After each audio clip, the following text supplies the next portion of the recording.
Happy week start, ladies and gentlemen. Good evening to you all, and thank you very much for joining us in this week's edition of Viewpoint on Dbs Television. Hope that the weekend was calm, but then some few informations that happened over the weekend. We heard of some Southwest chiefs that were kidnapped, and 2 are reported dead, while the others are still unknown. And the Cameroon Music Corporation has got an Anglophone for the very first time as a president. In tonight's edition, we are going to be talking about what happened in the west region of Cameroon, particularly in Bagante, where a teacher was accused of allegedly sodomizing a student. But then we'll be finding out how has that jeopardized the teacher or the student's relationship, as well as parents concerned. And to talk about this, we are always honored to have with us in the studio Apostle Tabi Simon Eyong, the founder of Graceland Christian Assemblies, to talk about issues that affects the society or that has to do with morality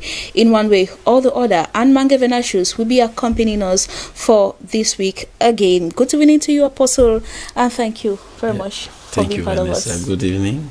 Good evening, viewers, and good evening, Mange Venashus. Mange Venashus, Apostle is greeting you as well as I'm welcoming you. Good evening and welcome. Thank you, Vanessa. Good evening, Apostle, and good evening to our viewers. It's a pleasure to be there for another edition of Viewpoint.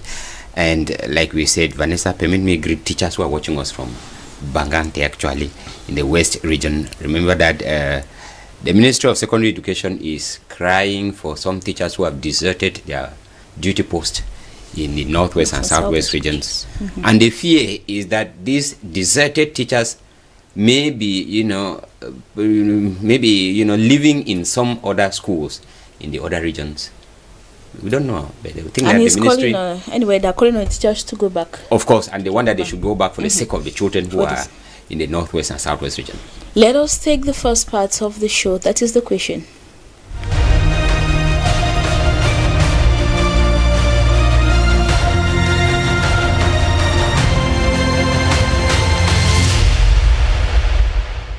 A teacher is alleged to have sodomized a student to death in Bagante.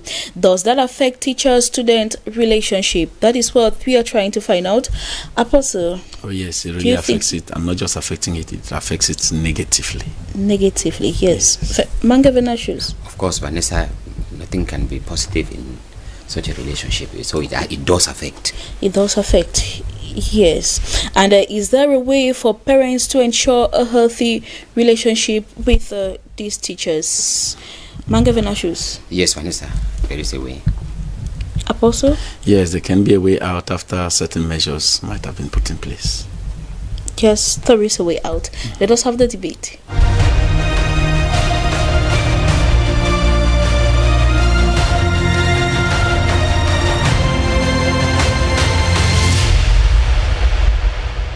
Once more, you are welcome. A teacher is alleged to have sodomized students to death in Bagante. Does that affect teacher-student relationship? Apostle, you think that negatively it does affect the relationship that teachers do have with the students? Yeah. This is one of the cases that has surfaced. Okay. We've had several instances within the background, but now this comes as a result of a teacher allegedly sodomizing the students, and with all the such atrocity of what happened around. Okay.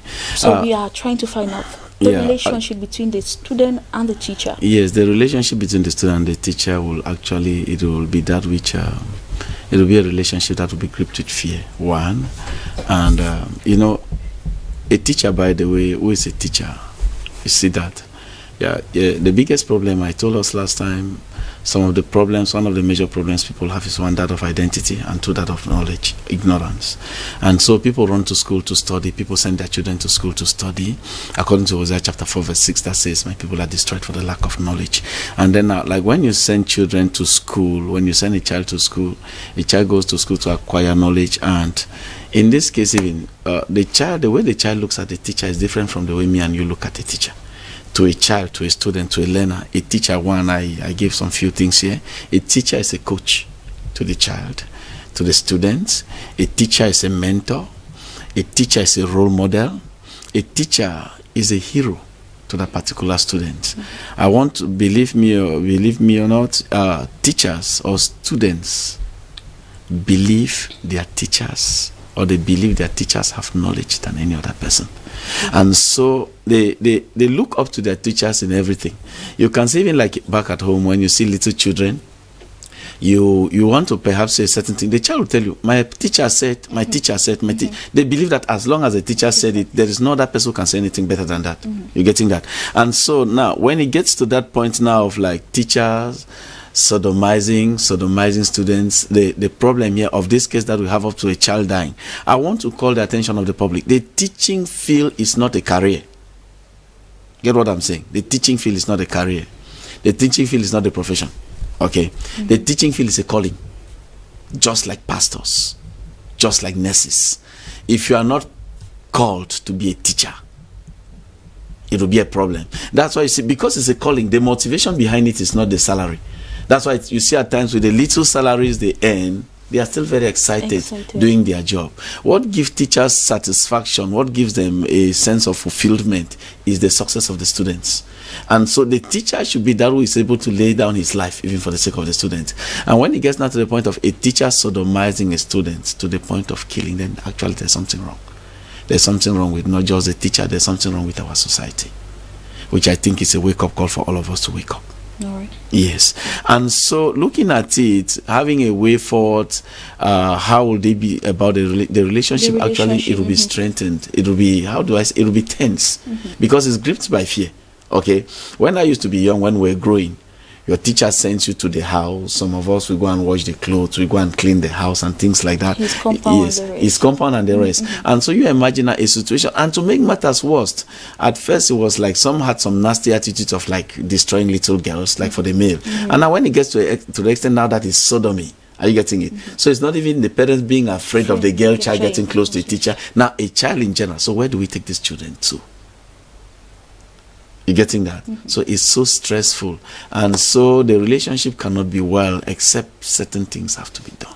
Except certain things have to be done, and that will be seen it in the second part. Okay. But in the second question, Mange Venashus, Apostle just said that teachers, first of all, the students do see them as heroes and role models, and that the teaching profession is not actually a career or profession, but it is a calling, and so they ought to do that with devotion.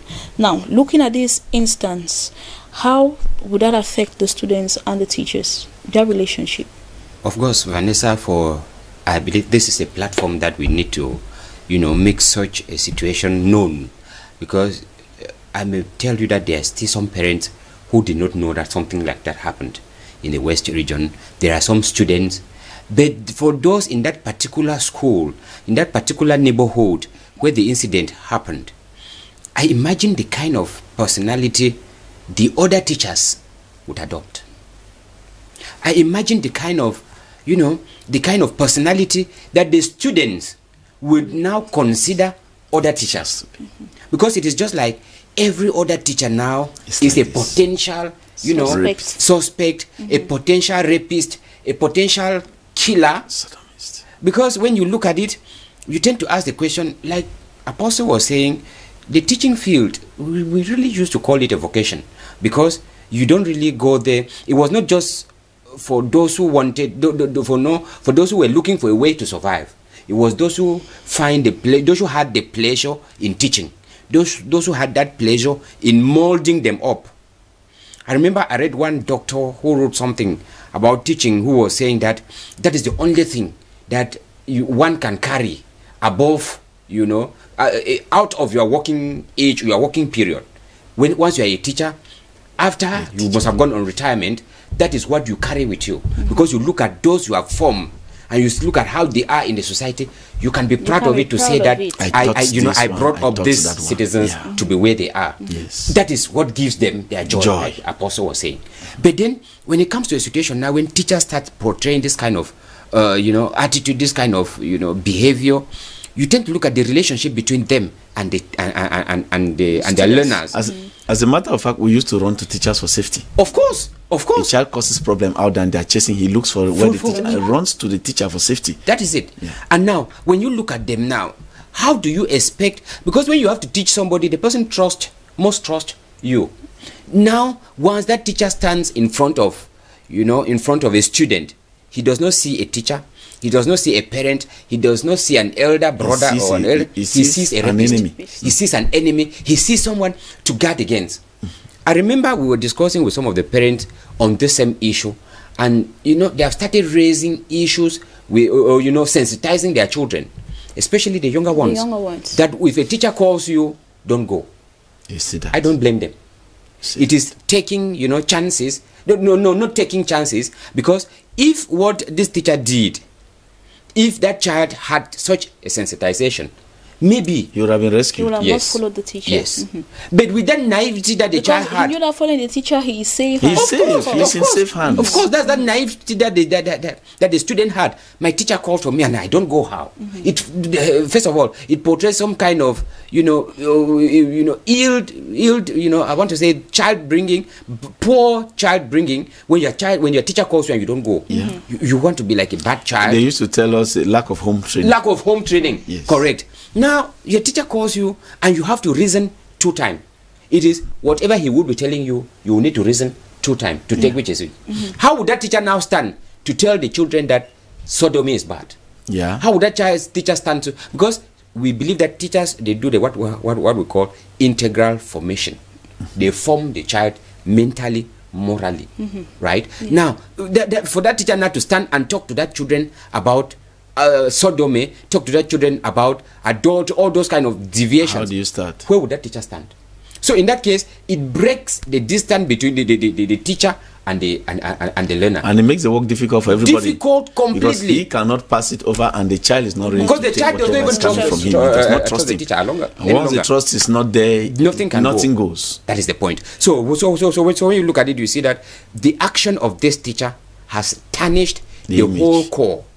Remember, they used to refer to it as the noble profession. Yeah. How noble is this profession when elements behave like this? You see that it has made it, we don't tend to look at it as, I read Socrates, and Socrates cited cause, that particular cause that we're supposed to, to engage into it through an oath. We had doctors, we had nurses, we had teachers, even lawyers. What lawyers are doing is a kind of, I call it, they have decided to monopolize it. Because a teacher is supposed to, because like somebody said, if you want to attack, that's Nelson Mandela, if you want to attack a country, attack its educational system. If we kill morals from the level of our educational system, then know that what we are going to have in future as citizens will be citizens without any morality. Yeah. So if teachers are, because teachers are the core, they're the custodian of our educational system. If they start being unable to identify what type of morality to inculcate on the children, then you see the consequences. You see the way the relationship between the teacher and the student would look like. Because teachers now, they are more like, the Bible calls them, they are wolves in relation to the children who are supposed to be lamb. They are supposed to protect them. Now they are now wolves to these children. Yes. So to stay away from them, you know what a wolf is. To stay away from these teachers, parents will need to take their guard now. Tell them, no. Don't associate with. Anyway, this. anything that will have to do like coming in close contact with the teachers. Keep it at bay. Don't entertain anything, because you don't know who can turn now from. And like Apostle said, the risk used to be high when we were talking of the girl child. Now it is no longer the girl child. It's no longer even the girl. It is now the children as general, because now they tend to exploit, they tend to take advantage of the availability of the fact that parents have given them this children. Because at that time, like with the girl child, you can protect the girl child with the male children. Yes. In other words, if he calls you, make sure you go with the boy. You see that? Yes. And then now, if it gets to the point which even the boy is a victim, they are at risk. So where would they run to? Thank you very much, gentlemen. We hope that the teachers syndicate will take this into account and sit to find out ways in which they could redirect their teachers to good morals. In the second question, is there a way for parents to ensure a healthy relationship with the teachers? Apostle Wolf raised the problem and the potential threat between the teacher-student relationship, and how can the parents help to maintain that solid trust? The issue is that the parents themselves trust the teachers before now maintaining the trust with the children between the children and the parents fear the teacher even now more than. All right. For example, you as the parent, you fear them more than the children themselves. Are you getting it? Because you know, with children are so easy to forgive. They are so easy to forgive easily. Are you getting that? And they forget so soon. You understand? But you as a parent, are you getting it? Because when things happen at times to children, you the parent, you feel pains more than the child, because you had a vision for this child, you had plans for this child, you had this for this child, and when this happened, like in this case, this child is dead and gone. Now the parents are left behind with the pains. So now the thing is. It's not even saying can the parents try to amend the relationship. It should be the state amending the relationship, not even the parents. It's above the level of the parents. Why do I say the state? Are you getting it? Is the state now that is like to put up some certain measures to win the confidence of the parents back? Are you getting it? And that of the children. Because at this stage, you know, when somebody is in pains, you cannot be expecting somebody who is in pains to like resolve a conflict. So it's like a conflict here between three people. It's like one person has offended two people. Children are offended, parents are offended. And so an offender at the same time cannot be a mediator. It needs to be someone from outside to mediate. So in this case, I think it's left for whether the society, the church, okay, the government to see what to do to be able to win that trust back that parents used to have for teachers, and then we take it from there. And for that to happen, to me, I came up with certain things. One, I first addressed the Teachers Association, because they have the associations, right? I think at the level of the Teachers Association, they should have, I don't know whether it's existing, but they should have a constitution. Okay, I worked in the oil sector. Okay, I worked in the oil sector. I used to be a logistics manager for a company we're transporting for Shell. And now in the oil sector, especially in distribution, there were certain principles that they came up with, that if a driver, like this, the drivers driving the tankers, okay, if a driver does certain things, that driver is suspended from all the oil companies. So what you do in Golfin, if you think you escape from Golfin, you go down to whether Bokom will not employ you. Okay, so at the level of the Teachers Association, they should come up with certain rules, certain principles, that if they are violated, you are out of the teaching career. No school, completely out, or you are under like perhaps a sanction for a number of years. Are you getting it? Something like that. And then two, now that's at the level of the association. They can come up with things and say, if you do this, under the association says this, and in other words, it can even get to the extent, like for example, like with the bar association, right? No matter the school you go to, I know you cannot just jump in a court and start practicing. The bar association must give you an approval. I think that should boil down even to the level of teachers, that irrespective of the fact that they are let me say scattered everywhere, they should be able to come up with something which it can be at the end of the day that even with the proprietors, to employ somebody, we should be sure that the person is a member of this association. In case of something, we take it over to that association. There should be something like accreditation. You understand? An endorsement. You understand? An endorsement. And then now, that is one. Then now, on the second part, I think that at the level of the government, we should come up with the lawmakers. Okay, perhaps this had never been perhaps in the constitution, because we're not expecting a thing like this. Laws do change every day, and laws do come up every day. I think at the level of the judiciary, something should come up now. Certain laws should be put in place that in case one or two things, this kind of things come up, okay, this should be the penalty, this should be what is expected, this should be what you should go through, and then they make sure that authorities are put in place, not just to see it, not just to read it on the TV as we are saying like this, okay, that after these measures are put in place, okay, the mechanism should be put in place to see that these measures are applied. Then, like when one or two cases are dealt with or discipline or whatever, the rest will adjust. And the society will learn from it. The society will learn Manga from it. Venatius, your point of view. Yes, Vanessa, I think that if we have to make sure that we redress the situation, parents have, when we're talking about the state, it's good, but then the parents are the immediate, you know, those who are supposed to effect those changes and control them. I think that parents they need to know who the teacher is. It is not enough that you just go and register your child, and then the child just came back and said, I was with our teacher. Who is the teacher? Try to find out who that teacher is. What is his life out of the class? What is his life out of within the school circle? Because there are some of them in school, yes, they are coming to teach, but you don't know what they do after. And if you try to find out, you dig you may get something, some issues that some point about the teacher that can prevent such things from happening.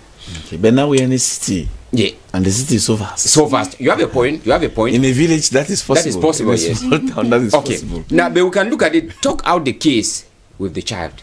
Okay. Talk out the situation with the child. Empower the child to know that this is what you may face. That's what I was talking about, sensitization. Okay. Let the child know that you may face this. This is what has happened. It happened to a student. The student died. You should be careful. If a teacher is calling you into any, don't go. Refuse. Come and tell me. Also discuss with the children in such a way that the children should be able to talk to open up to you. Yes. There are times that we parents, at times, we bully our very children and they instead turn up, close up on us. Once they have any difficulty, they don't open up. I don't think that would have been the first time that this teacher approached this student and it happened like that. If the parents were open, the child would have informed them. He would have discussed with them. That is why they always say, make your child your friend. That child will not hide anything from you. Yeah. And you would end up, solving certain issues that would be beyond. Then the parents should be bold enough to talk out. Vanessa, this question of that we're talking about, this situation in Bangante, there has been other issues like rape that parents, because of they are afraid of this stigmatization, they don't want it to come out. They don't want it to come out. They want to hide it. Yes. They want to cover it up. These are cases that we need to talk about it. In as much as we talk about it, that is how we go on sensitizing the children, sensitizing the society. Other teachers will be afraid because look at what happened to this teacher in question. They burnt his house, burnt his car, burnt his poultry, and certainly he's under investigation. Correct.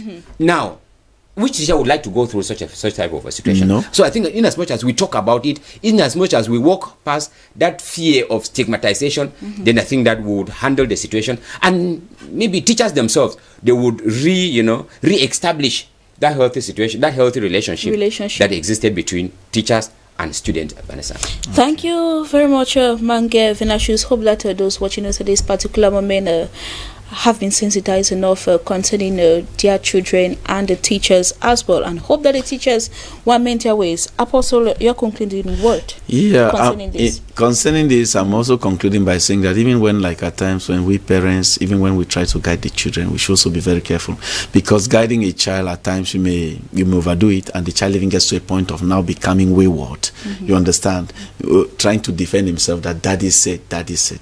So we should be very careful. We should be very careful. Yes. Thank you very much, Apostle. You are the founder of Graceland Christian Assemblies, and there are some activities that will be taking place over the weekend, starting from Thursday to Sunday. Some pastors will be ordained. Yes, by the grace of God, some pastors will be ordained in our church, and so it's my, how do I say it? It's like of utmost joy to invite the public. Everybody will say you are there. The church is situated at Valley Conquet in Dogbong here in Douala. Yeah, from Bifaga, from Dokoti, after crossing the bridge before going to Peter General. We are somewhere there. And so the whole concept of ordination is that most of the times people take it wrongly. People have not understood it, and I just want to take this advantage and clear the air. If you permit me, I'll just read the scripture and explain one or two things. Let's go to Mark chapter 3. I'll read from verse 13 to verse 15. I read from King James Version. Okay? Okay, I read. And he goeth up into a mountain and called unto him whom he would, and they came unto him. And he ordained 12 that they should be with him, and that he might send them forth to preach, and to have power to heal sicknesses, and to cast out devils. Hallelujah. Now this is the case of Jesus. So now most of the times people have a wrong concept of ordination. You find a situation where some people take so much time, you spend so many years without being ordained as a minister. But from the scriptures, what I got, the ordination means these different things. One, he called them. He went up the mountain. Okay, he called the people.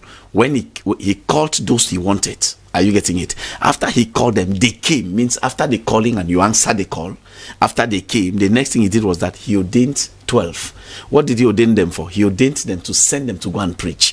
And he ordained them that they should go forth and preach. And he gave them power to heal sicknesses and cast out demons. Okay, cast out devils. So ordination is like empowering somebody before sending the person out.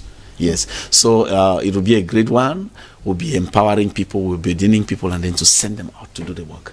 When people go out there without being ordained and they start going here doing it's like in the spirit realm, it's like they're illegal. They're operating without authorization. Yes, so working without authorization. that's it. Hopefully, everyone is invited to take part, like you already said, at Valley La Conquête, Graceland Christian Assemblies. Apostle, thank you very much for coming. You're welcome. You're highly invited. Your presence will be greatly celebrated. You're welcome. Come on, let's make it a great feast. Manga Venashus, hope to have you tomorrow.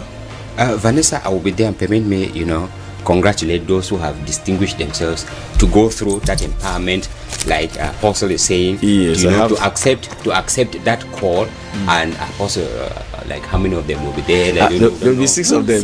I have a flyer here with them. I have a flyer here with the pictures. There'll be 6 of them. All right, 6 of them will be ordained to go and carry out their services. Like you rightly said, they'll be legally recognized in the spirit we are registering them. As priests. Thank you very much, ladies and gentlemen, for your kind and keen attention. This draws us to the end of the show. Do take a rendezvous for tomorrow, because you are there. We will be there, God willing. Goodbye.